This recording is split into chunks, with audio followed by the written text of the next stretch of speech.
The old taxicab rumbled through the thick fog. A thin layer of snow crunched under its tires. Christmas Eve. It was always a slow night. This year was even quieter. Tom poured himself another cup of lukewarm coffee from his thermos. He wished for a decent fare. Just one to make the night worthwhile. A ping from his phone made him jump. New fare? Hawthorne Cemetery? He almost spat out his coffee. Who would need a ride from a cemetery on Christmas Eve, especially in this weather? Tom stared at his phone, a chill running down his spine. He shouldn't have taken it. He just knew it. He thought about all the stories his grandfather used to tell, stories of restless spirits and haunted places. Hawthorne Cemetery was one of those places, a place where the veil between worlds was thin. Tom shivered. He took a deep breath. He couldn't let fear control him. He needed the money. He'd just make it a quick drop-off and be done with it.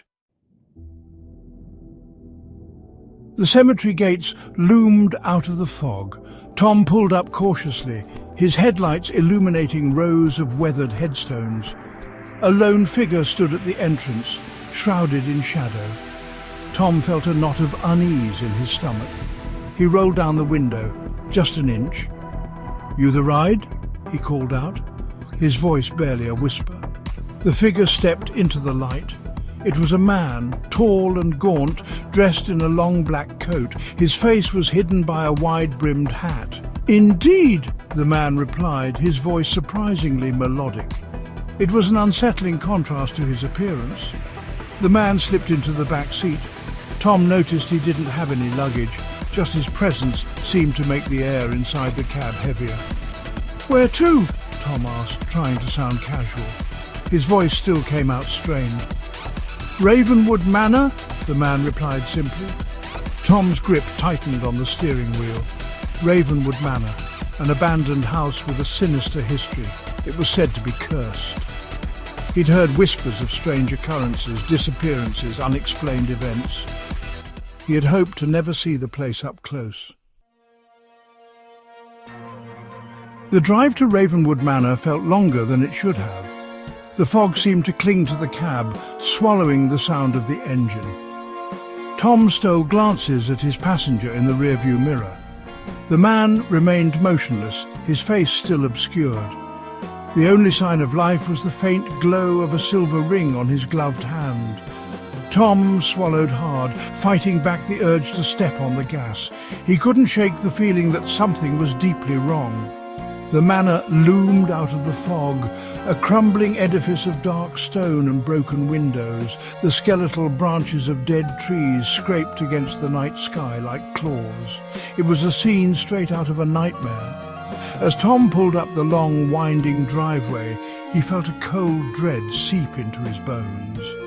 He had a sudden urge to turn around and drive away as fast as he could, but he was frozen in place, trapped by a strange compulsion. The man in black spoke, his voice a low, soothing murmur. "Wait for me here," he instructed, handing Tom a crisp $100 bill. "I won't be long." Before Tom could protest, the man vanished into the shadows of the manor. He was alone.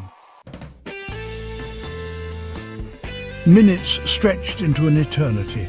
Tom sat in the cab, his heart pounding in his chest. He debated leaving, but something held him there.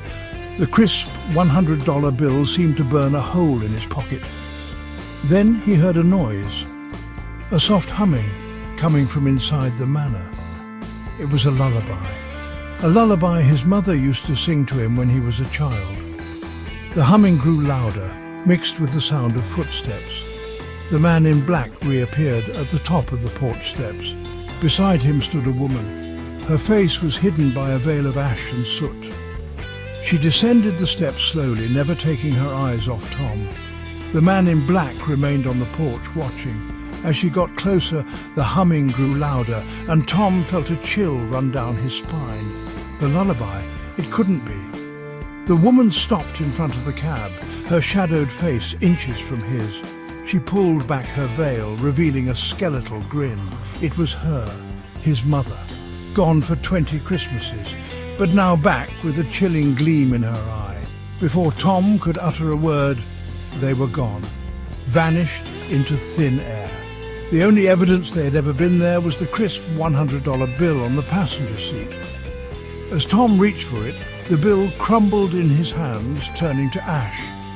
The humming of the lullaby echoed in his ears as he sped away from Ravenwood Manor, leaving the shadows and the secrets behind. He never looked back.